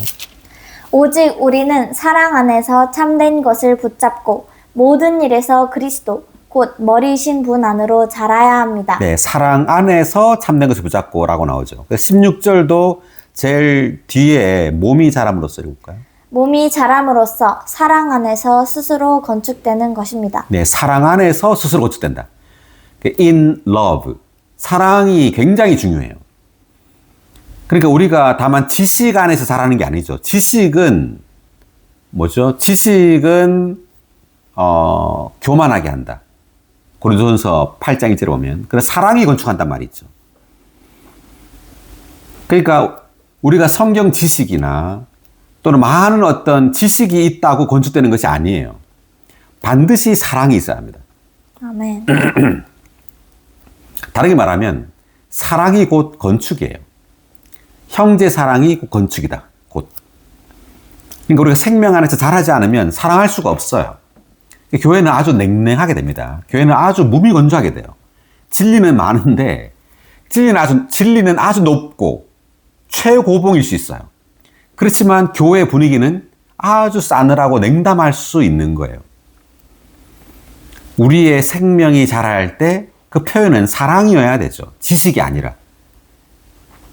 사랑은 다만 교만하게 할 뿐입니다. 그러므로 우리는 반드시 생명 안에서 자람에 따라 사랑도 그와 동일하게 자라고 표현돼야 돼요. 아멘. 그래서 사랑이 건축하는 것이지 지식이 건축하는 것이 아니다. 그래서 여기서 또 보면 가슴 바지에 보석이 박혔다는 것은 우리가 주님이 우리를 사랑하는 그 사랑을 우리가 매일매일 누리고 인조하고 접촉해야 됩니다. 체험해야 되고. 아멘. 그럴 때 우리는 보석으로 변화될 수 있어요. 그리고 그 사랑으로 또 누굴 사랑해야 되죠? 예, 지체들을 사랑해야 되는 거예요. 그래서 교회는 그 특징이 사랑이어야 돼요. 사랑. 예를 들어 우리가 교회 집회를 가잖아요. 그러면 성도들의 그 넘치는 사랑을 느낄 수 있어야 됩니다. 누군가가 나를 사랑할 때 그걸 알아요, 몰라요? 알아요. 그걸 모르는 사람이 어디 있어요?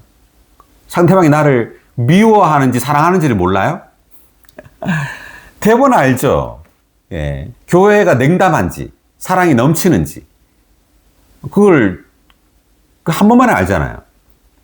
그래서 우리는 교회 집회나 성도들을 접촉할 때 반드시 여기에 사랑의 감정이, 사랑의 느낌이 충만해야 돼요.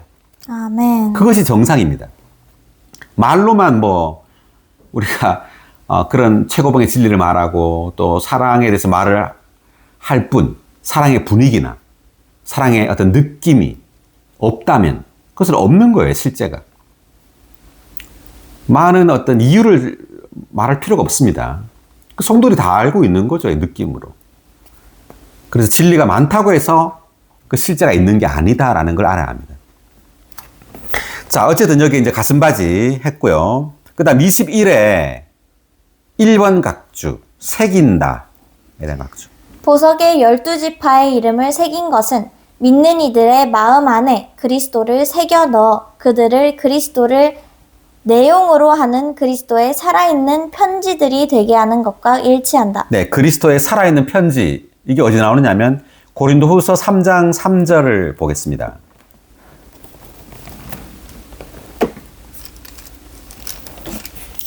자, 여기 보니까 읽어볼까요? 왜냐하면 우리가 사역하여 쓴 그리스도의 편지가 바로 여러분이라는 것이 분명히 드러나고 있기 때문입니다. 이 편지는 먹이 아니라 살아계신 하나님의 영으로 쓴 것이며 돌판이 아니라 육신의 마음판에 쓴 것입니다.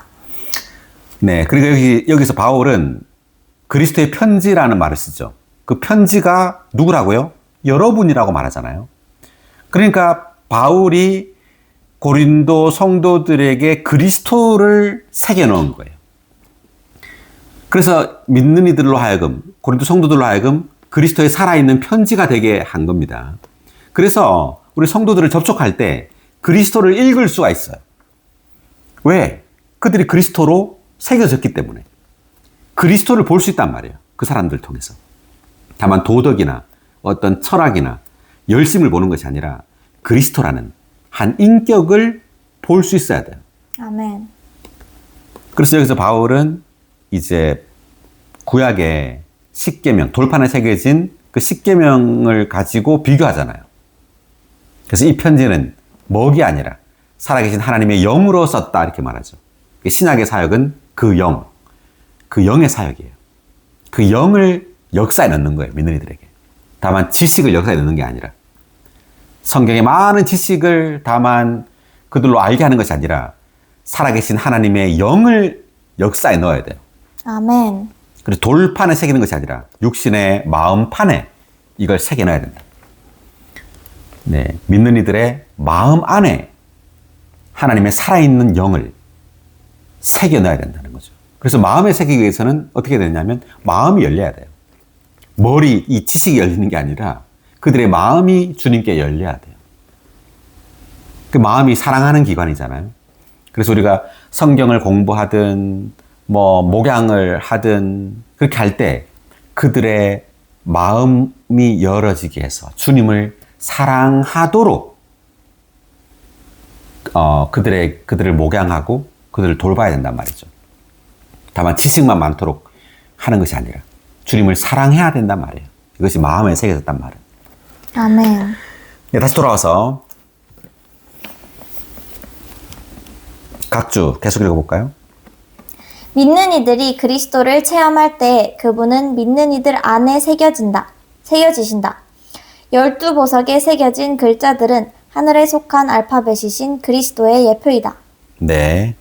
자, 그렇게 되어 있고, 22의 1번 각주를 제가 한번 그 중간부터 읽어보면, 어깨는 힘을 상징하고, 가슴은 사랑을 상징한다. 라고 되어 있죠. 그래서, 이제 어깨에 두 보석, 이게 12아들들의 이름이 새겨졌고, 또 가슴에 12개의 보석에 또 이스라엘 12아들들의 이름이 새겨졌어요. 그래서 어깨는 힘, 가슴은 사랑. 주님의 어떤 떠받치는 힘에 의해서 우리 믿는 이들이 지금 떠받쳐지고 있고 또 주님의 그 사랑에 의해서 우리는 또 거기에 이렇게 붙어 있을 수 있다라는 거예요. 주님의 사랑에 의해서. 자, 그러면 여기 보고 자, 나머지 다시 본문으로 가서 다 읽어보지 않고요. 이제 30절로 넘어가 보겠습니다. 30절. 여기 판결 가슴바지 안에 우림과 둠림에 대해서 이제 얘기를 하는데 볼까요? 너는 판결 가슴바지 안에 우림과 둠림을 넣어두어 아론이 여호와 앞으로 들어갈 때 그것들이 아론의 가슴에 있게 하여라. 아론은 늘 여호와 앞에서 이스라엘 자손에 대한 판결을 가슴에 지녀야 한다. 자, 우리가 아까 이제 얘기하다 말았는데, 왜 이 가슴바지를 판결 가슴바지, 판결, breastplate of judge예요, judge. judge가 뭐냐면 심판이라는 뜻인데, 왜 이것을 판결 가슴바지라고 했냐면 그 안에 우림과 둠밈이 있기 때문이에요. 그럼 우림과 둠밈이 뭐냐? 이게 우림과 둠밈부터 한번 읽어볼게요. 자, 30의 2번 각주. 빛들, 발광체들이라는 뜻이다. 우림은 가슴바지 안에 곧 12보석 아래에 넣은 발광체였다. 우림에는 기름을 담아 불을 붙일 수 있었는데 기름에 불을 붙이는 데 사용된 불은 제단에서 온 것이었다. 우림에는 12발광체가 있어서 각 발광체가 가슴바지에 있는 투명한 12개의 보석에 빛을 비추어 보석들이 빛을 내게 했다. 네. 자, 그러니까 우림이라는 말의 뜻은 빛들, 발광체들이라는 뜻이라고 했죠. 그래서 어떤 기름에 불을 붙여서 이게 여기에 이 빛이 이게 밝게 빛나는 겁니다. 그래서 보석들을 빛나게 했어요. 자, 그다음. 우림은 그 영, 기름과 십자가, 제단에서 온 불을 통해 빛을 내시는 빛이시며 빛을 비추시는 분이신 그리스도의 예표이다. 네. 잠깐 멈춰볼래? 일시. 이 판결 가슴바지 안에 우림과 이 둠밈을 이제 넣어두었는데, 자, 이 우림과 둠밈에 의해서 이 판결을 했단 말이죠. 즉 심판을 했다. 그러니까 사실상 이 하나님의 심판은 구약에 보면은 하나님의 율법이 곧 하나님의 이제 심판을 이제 가지고 왔습니다. 즉 하나님의 율법에 의해서 심판했단 말이죠. 그런데 여기에서는 하나님의 율법에 의해서 심판한 게 아니에요. 그럼 뭘로 심판했느냐? 간단하게 말하면 빛입니다. 우림과 둠밈이에요. 그러니까 이 우림이 빛이신 그리스도를 상징합니다. 이것이 하나의 발광체죠. 그러니까 이것이 가슴바지 안에 있단 말은 하나님께서 이제 이 가슴바지가 이 교회를 상징하잖아요. 그러니까 교회를 인도할 때, 그 심판함으로 인도를 하는 거예요. 하나님의 뭐에서? 빛에 의해서. 빛에 의해서 우리의 어떤, 육체, 자아, 죄, 세상, 이러한 것들을 드러내는 거죠. 비추고. 신약의 체험으로 볼 때. 그것이 이제 심판이에요. 외적으로 우리를 뭔가 인도한다기보다 내적으로 이러한 우리의 어떤 소극적인 것들, 사탄과 관련된 그러한 것들을 빛비춤으로 우리를 인도했단 말이거든요. 그래서 하나님의 이제 심판을 여기에서는 우림과 둠밈이라는 어떤 발광체를 가지고 하나님은 교회를 심판하고 교회를 인도했다라고 해석할 수 있단 말이죠. 자, 그러면 일단 30의 3번 각주, 둠밈에 대한 각주를 읽어볼게요. 우림은 빛들, 발광체들이란 뜻이었고, 그럼 둠밈은 뭐냐? 온전하게 하는 것, 완전하게 하는 것이라는 뜻이다. 가슴바지의 12보석에 있는 이름들은 히브리어 알파벳 22자 중 18자만을 포함하고 있었다. 그러니까 가슴바지 12보석에 이스라엘 12지파 이름을 새기잖아요. 그런데 여기에는 히브리어 알파벳 22자 중에 18글자만이 포함되어 있단 말이에요. 나머지 4글자는 어디 있느냐 하면 둠밈에 있었어요. 둠밈에. 계속. 나머지 4자는 둠밈에 있었으므로 이것이 둠밈을 온전하게 하는 것, 완전하게 하는 것이 되게 했다. 그러니까 다시 말하면 이 12보석에 이스라엘 12지파의 이름이 새겨졌지만 이스라엘 12지파의 이름은 다만 알파벳 18글자만을 포함하고 있었어요. 그렇지만 히브리 알파벳은 몇 글자다? 22글자예요. 4글자가 이 보석에 새겨진 이스라엘 12지파 이름에는 없단 말이에요. 그러면 그 4글자의 알파벳은 어디에 있었느냐? 둠밈에 있었단 말이에요. 그러므로 이 둠밈이 온전하게 하는 것이라는 뜻이 되는 거예요. 그래서 이 둠밈에 의해서 완전히 히브리 알파벳 22글자가 채워졌단 말입니다. 계속. 우림이 각각의 보석을 비춤으로써 22자의 온전한 알파벳을 사용하여 단어와 문장을 조합해낼 수 있었다. 둠밈은 온전하게 하시는 분이시자 완전하게 하시는 분이신 그리스도의 예표이다. 그리스도는 새기는 것과 완성하는 것 둘 다를 위한 영적인 알파벳이시다. 네. 그래서 이 우림의 어떤 빛이 보석에 비추어짐으로 단어와 문장이 이게 조합되었단 말이에요. 그러한 것을 일검으로 주님의 어떤 인도를 따라서 갔단 말이겠죠. 그래서 구약 시대 때는 이렇게 성막이 움직일 때 우림과 둠밈에 의해서 조합되어진 이 단어와 글자의 인도를 따라서 이렇게 갔다고 볼 수 있어요. 움직였다. 예, 그렇게 인도를 받았다. 그 다음.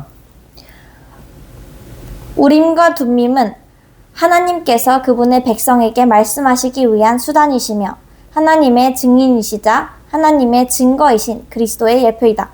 신약에서 우림과 둠밈의 실제는 연합된 영이다. 뭐라고요? 연합된 영. 네, 그럼 신약 시대 그러면 우림과 둠밈은 뭐냐 하면 바로 연합된 영이다. 우리의 영 안에 들어오신 그 영이신 그리스도란 말이죠. 그래서 우리 로마서 8장을 한번 보죠. 8장 4절을 먼저. 로마서. 육체를 따라 행하지 않고 영을 따라 행하는 우리 안에서 율법의 의로운 요구가 이루어지도록 하신 것입니다. 네, 그러니까 육체를 따라 행하지 않고 영을 따라 행하는 것. 이것이 신약에서는 이제 그 실제란 말이에요. 이때 영을 따라 할 때 이때 영은 연합된 영입니다. 그 영이 우리의 영과 연합되었죠. 그 영을 따라 행하는 것이 곧 출애굽기 여기에서는 우림과 둠밈의 그 빛비춤을 따라서 인도를 받은 거예요.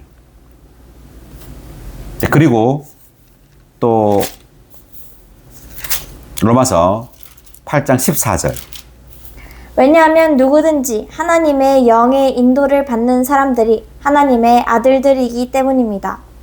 누구든지 하나님의 영의 인도를 받는 사람들이 하나님의 아들들이다. 그러니까 우리가 지금 믿는 이들이 하나님의 아들들이죠. 하나님의 아들들은 하나님의 영의 인도를 받는 사람들이에요. 그래서 우리가 지금은 바깥의 외적인 율법이나 외적인 어떤 글자에 따라서 우리가 그것의 인도를 따라 받는 것이 아니라 우리 영 안에 있는 하나님의 영의 인도를 받는 사람들이 바로 믿는 이들이라는 말이죠. 우리는 이 하나님의 영이라는 또는 the spirit 또는 life-giving spirit 이 영에 대한 인도를 받는데 아주 익숙해야 되고 그리고 습관적으로 우리는 영을 사용해야 됩니다. 그럴 때 점점점 우리는 영 안에서 영을 따라 사는 사람이 되는 거예요. 아멘. 그런데 신약에 사는 우리들이 이 영을 무시하고 이 영을 간과한다면 우리는 신약에 살지만 여전히 구약 백성일 수 있어요. 여전히 바깥의 문자에 따라서 선한 일을 하려고 하고 열심히 하나님의 영적인 일을 하려고 할 수 있단 말이죠. 그것은 우림과 둠밈에 따라 사는 것이 아니에요. 구약에 따르면. 반드시 하나님의 영의 인도를 받을 수 있어야 돼요. 자, 지금 어디 로마서 읽었고 다시 이제 돌아와서 각주를 읽고 있었죠. 다 읽었나? 계속. 연합된 영은 바로 하나님의 계시하시는 영, 곧 성령께서 우리의 받아들이는 영인 거듭난 우리 사람의 영에 내주하시는 것이다. 네, 이것이 바로 연합된 영이다. 하나님의 영과 사람의 영이 연합되어 있죠, 지금. 이 영을 따라서 말하고 행동하고 할 수 있어야 된다. 그것이 구약에서는 이 우림과 둠밈의 인도를 따르는 것이다. 그리고 이 보면은요, 그 사실상 우림과 둠밈에 의해서 빛이 그 보석의 비침으로 거기에 있는 알파벳의 조합을 따라서 인도를 했지만 그 빛이 비친 것에서 그것을 읽어내는 것이 아니라 꺼짐으로 해서 이 조합이 완성되었어요. 다시 말하면 어두워진 부분에 의해서 우리는 주님이 인도를 했다. 자, 그것에 대한 어떤 그 그림은 요한계시록에 보면 7 교회의 어떤 소극적인 상황, 부정적인 상황들이 있죠. 그 교회가 어떤 부정적인 상황이 있을 때마다 주님은 어떤 바울이나 이런 사람을 통해서 또 요한을 통해서 그 교회 소극적인 상황을 드러내므로 교회에게 하시고자 하는 말씀을 했잖아요. 빛을 비추었잖아요. 그 마찬가지로 이제 우리에게 개인에게 또는 교회에 어떤 어려움이나 어떤 소극적인 상황이 발생할 때 하나님은 오히려 그러한 상황을 통해서 우리를 빛비춘단 말이죠. 우리의 육체, 자아, 세상 이러한 것들을 우리가 잘 못 볼 수가 있어요. 그런데 어떤 소극적인 상황이 우리에게 발생할 때 그럴 때 그러한 것들을 밝히 볼 수 있단 말이에요. 그러므로 우리는 주님의 인도를 따를 수 있다. 즉 우리의 어떤 육체나 자아나 이런 것들을 주님께 자백할 수 있고 회개할 수 있고 그러므로 우리는 전진할 수 있겠죠. 아멘. 자, 30절 읽었고 이제 31절 읽어볼까요? 너는 에봇에 받쳐 입을 겉옷을 전부 청색 실로 만들어라. 네, 겉옷이 이제 청색 실로 돼 있단 말이죠. 그래서 겉옷이란 말은 우리의 어떤 행함, 우리의 표현인데 이 표현이 청색 실로 됐단 말은 하늘에 속한 그러한 행함이어야 한다. 하늘에 속한 표현을 가져야 한다는 뜻이에요. 아멘. 계속. 그 겉옷의 가운데에는 머리가 들어갈 구멍을 내고 구멍의 둘레를 갑옷의 구멍처럼 잘 휘갑쳐 찢어지지 않게 하여라. 자, 갑옷의 구멍처럼. 근데 갑옷이라는 말이 전쟁할 때 입는 옷이잖아요. 그리고 제사장의 옷이 어떤 전투복이라는 그런 의미가 있어요. 그래서 32의 1번 각주를 보면, 제가 보면, 여기에서 갑옷을 언급하는 것은 제사장의 봉사가 일종의 전쟁이라는 것을 나타낸다라고 되어 있어요. 자, 그 다음 33절. 그 겉옷의 옷단에는 돌아가며 청색 실과 자주색 실과 진홍색 실로 석류들을 만들어 달고 석류 사이사이에는 돌아가며 금방울을 달아라. 네, 겉옷의 옷단에 이제 석류들, 그런 모양을 만들란 말이죠. 그리고 실로, 그 다음에 금방울을 달아라 이렇게 말했습니다. 그러니까 석류들이 의미하는 것은 생명의 풍성이에요. 생명으로 충만하다는 말이죠. 그래서 우리가 잠깐만 여기 각주가 있죠. 33의 1번 각주 석류들. 겉옷의 일부분인 석류와 방울은 교회와 관련된다. 씨가 가득한 석류는 성경에서 생명의 충만을 의미한다. 아마실로 만든 석류는 교회의 인성 안에서 표현된 생명의 충만을 의미한다. 방울 소리는 대제사장이 부주의하여 죽는 일이 없도록 대제사장에게 경고하기 위한 것이었다. 네, 그러니까 석류는 생명의 충만, 방울 소리는 어떤 경고를 의미하는 거예요. 그래서 우리가 체험에 있어서 생명 안에서 이렇게 자랄 때 또는 겉옷의 옷단에 달았으니까 이것은 생명 안에서 우리가 하늘에 속한 삶을 살 때, 신성한 생명에 살 때 점점점 이 생명 안에서 충만하게 되고 석류들처럼, 그 다음에 방울처럼 하나님의 어떤 경고에 귀 기울일 수 있게 돼요. 생명 안에 자라지 않으면 우리는 경고에 귀 기울이지 않죠. 자기 마음대로 그냥 뭘 하게 되지만 생명이 자라면 자랄수록 어떤 신성한 경고를 들을 수 있어요. 네, 그래서 어떤 일을 하는 것에 제한을 받는다거나 어떤 두려움을 가진다거나 그럴 수 있다는 말이죠. 생명 안에 자라면 자랄수록. 그래서 생명을 모를수록 우리는 쉽게 마음대로 뭔가를 제한 없이 할 수 있죠. 그런 말이고요. 나머지는 각자 읽어보고, 자, 그 다음에 36절로 넘어가겠습니다. 너는 또 순금으로 패를 만들어 인장 반지를 새기듯이 그 위에다 여호와께 거룩함이라고 새겨라. 자, 순금으로 패를 만든다. 패가 영어로 보니까 플레이트인데 어떤 판이에요, 판. 금패인데 거기에 여호와께 거룩함이라고 쓰라는 거죠. 근데 다만 쓰는 게 이제 색이라 이렇게 말했는데, 자, 여호와께 거룩하다. 이것이 무슨 말인가? 성경을 먼저 보면 스가랴서 14장 20절.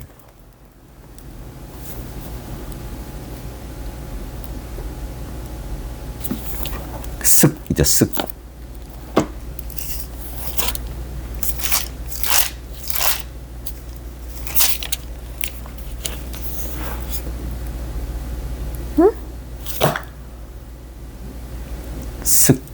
저 뒤에 있는데, 야, 아, 스가랴서 몇 마지막 14장 20절. 장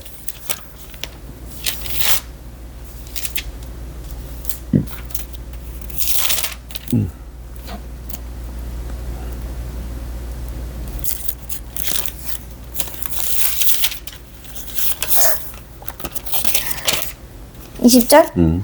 그날에는 말방울에도 여호와께 거룩함이라는 문구가 있게 되며 여호와의 집에 있는 솥이 제단 앞에 있는 대야처럼 될 것이다. 자, 여기도 이제 말방울에도 여호와께 거룩함이라는 문구가 있게 된다 이렇게 말했죠. 이 말은 이제 우리의 본성에 있어서도 하나님께 거룩하단 말이에요. 자, 또 거룩함에 대해서 한번 계속 보겠습니다. 레위기 20장 26절.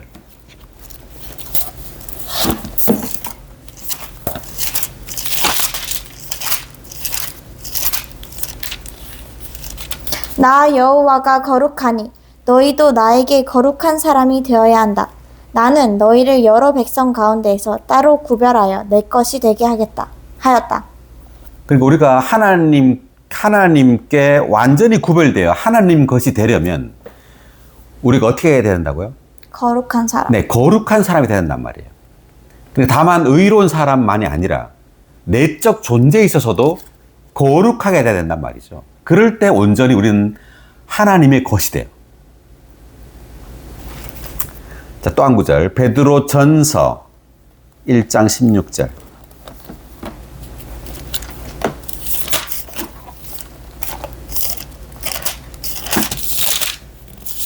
1장 15절, 16절.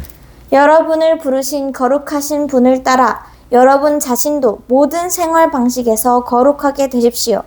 그것은 성경에 내가 거룩하니 너희도 거룩해야 한다 라고 기록되어 있기 때문입니다. 네, 모든 생활 방식에서 거룩하게 되십시오 라고 되어 있죠. 그 15의 2번 각주를 한번. 이것은 그 영께서 거룩하게 하심으로써 이루어지는 것이며 우리에게 하나님의 거룩한 본성을 가져와서 거룩한 생활을 산출하는 거듭남에 근거한다.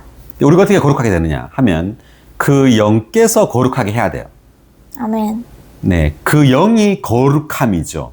그 영을 접촉하고 누림으로 하나님의 그 거룩한 본성이 우리 존재 안으로 역사돼 들어와야 합니다. 그럴 때 거룩한 생활을 할 수가 있어요. 아멘. 자, 그 다음에 마태복음 6장 9절.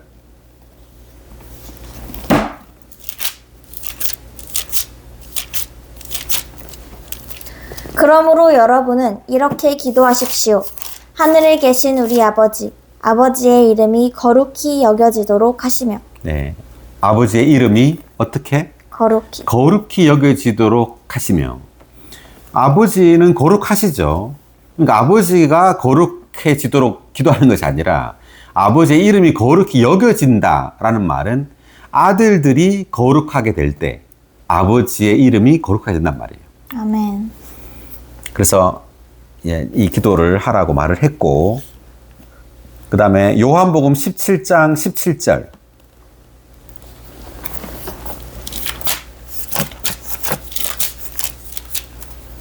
그들을 진리로 거룩하게 하여 주십시오. 아버지의 말씀은 진리입니다. 그들을 진리로 거룩하게 하여 주십시오. 무엇으로? 아버지의 말씀. 네, 진리로. 네, 진리인데 이 진리가 뭐라고요? 하나님의 아버지의 말씀이고 진리라 이렇게 말하죠. 그러니까 진리에 의해서 우리의 내적으로 우리의 존재가 거룩하게 된다. 란 말입니다. 진리는 다만 어떤 교리나 가르침이 아니에요.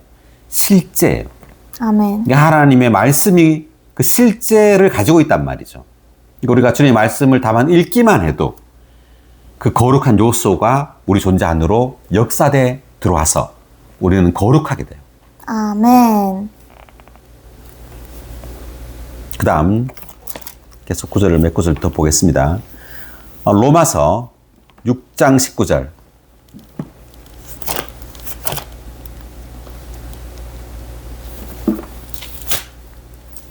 여러분의 육체가 약함으로 내가 사람의 방식으로 말합니다.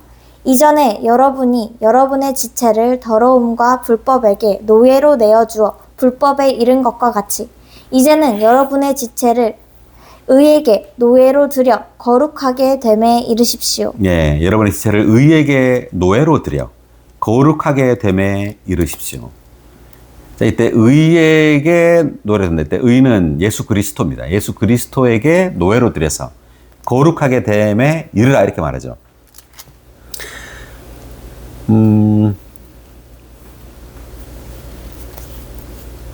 자, 여기 됐고 에베소서 5장 27절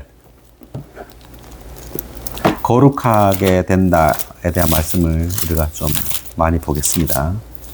또한 점이나 주름이나 그 같은 것들이 없는 영광스러운 교회로 자기 앞에 세우시려는 것이며 교회를 거룩하고 흠이 없게 하시려는 것입니다.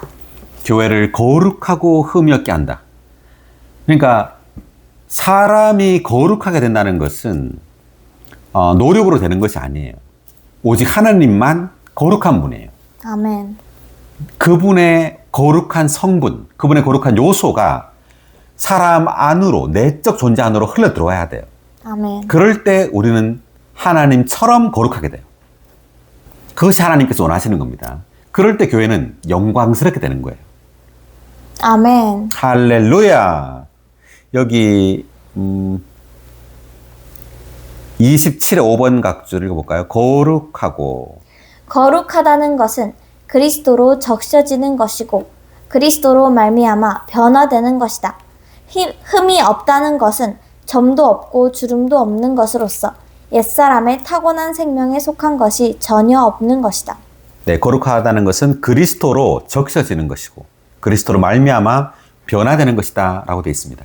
아멘. 그래서 사람이 거룩하게 된다는 것은 작은 문제가 아니에요.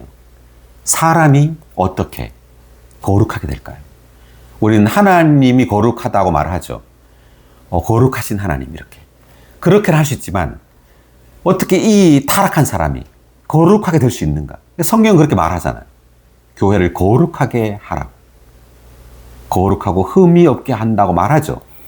하나님은 교회가 거룩하게 되기를 원하는 거예요. 놀라운 겁니다.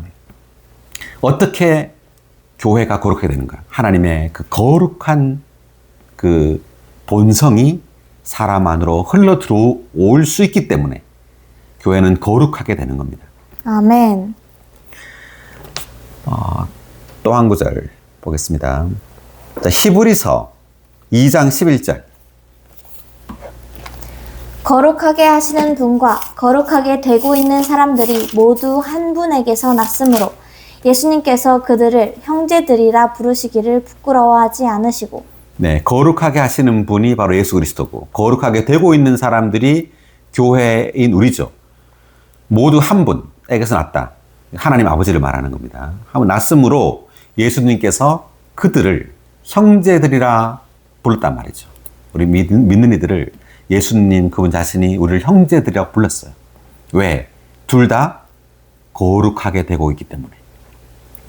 다 거룩한 형제들이에요. 예수님도 거룩한 분이시고 우리도 거룩하단 말이죠. 아멘. 놀라운 말입니다. 우리가 거룩하게 되다니. 와, 엄청납니다. 아멘. 자, 여기 있네. 한번 요거 각주를 보면 좋겠습니다. 11의 1번 각주. 거룩하게 하시는 분은 하나님의 맏아들이신 그리스도이시고 거룩하게 되고 있는 사람들은 하나님의 많은 아들들 곧 그리스도를 믿는 이들이다. 하나님의 맏아들과 하나님의 많은 아들들은 모두 부활 안에서 동일한 아버지 하나님에게서 태어나 동일한 신성한 측면과 본성이 있다.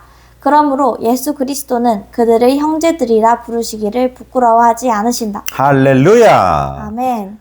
예수 그리스도와 동일한 신성한 생명과 본성이 있다. 아멘. 놀랍습니다. 자, 다시 본문으로 돌아오겠습니다. 한 구절 더. 마지막 요한계시록 21장 2절. 자, 세루살렘도 보죠. 21장 2절. 또 내가 보니 거룩한 성, 새 예루살렘이 하늘에서 하나님에게서 내려오는데 남편을 위하여 단장한 신부로 준비되어 있었습니다. 자, 이 세루살렘을 무슨 성이라고 부르죠? 거룩한 네, 성. 거룩한 성 세루살렘이에요. 아멘. 네, 우리가 세루살렘으로 최종 완결되잖아요. 자, 우리가 바로 거룩한 성이 되는 겁니다. 아멘. 예, 성 전체가 거룩해요. 네, 우리는 계속해서 매일매일 거룩해지고 있습니다. 아멘. 결국 우리는 거룩한 성 새 예루살렘이 될 것입니다. 할렐루야. 할렐루야! 엄청납니다. 거룩한 성 새 예루살렘. 아멘. 자, 다시 여호와께 거룩함에 대해서 우리가 쭉 봤고요. 자, 그럼 39절로 넘어가서 너는 또 세마포 짜는 실로 긴 속옷을 짜고 세마포로 두건을 만들며 허리띠를 만들되 수노와 짜는 기술자의 수공으로 만들어라. 네, 여기 긴 속옷이 있고 이제 두건도 있고 허리띠가 있는데 39의 1번 각주 읽어볼까요? 세마포 짜는 실로 짠 긴 속옷은 철이 받은 인성 안에 있는 완전한 의로 우리를 덮는 것을 상징한다. 세마포로 만든 두건은 완전한 의의 영광을 상징한다. 네, 긴 속옷은 인성 안에 있는 완전한 의, 두건은 의의 영광, 그 다음 수노와 짜는 기술자의 수공으로 만든 허리띠는 성령의 조성하시는 일로 우리를 강화하는 것을 상징한다. 이 제사장의 의복 3가지와 세마포로 만든 속바지 모두는 의이신 그리스도께서 제사장의 타락한 존재 전체를 덮으시는 것을 상징하며 네, 이 3가지 의이신 그리스도께서 제사장의 타락한 존재 전체를 덮으시는 것을 상징합니다. 아멘. 이것은 그들의 생명이 보존되고 죽지 않도록 하기 위한 것이다. 네, 우리는 그리스도로 옷 입었습니다. 아멘. 자, 여기까지 하고요. 43절까지 있지만 각자 읽어보시고 오늘 28장은 여기까지 하겠습니다. 모두 수고하셨습니다.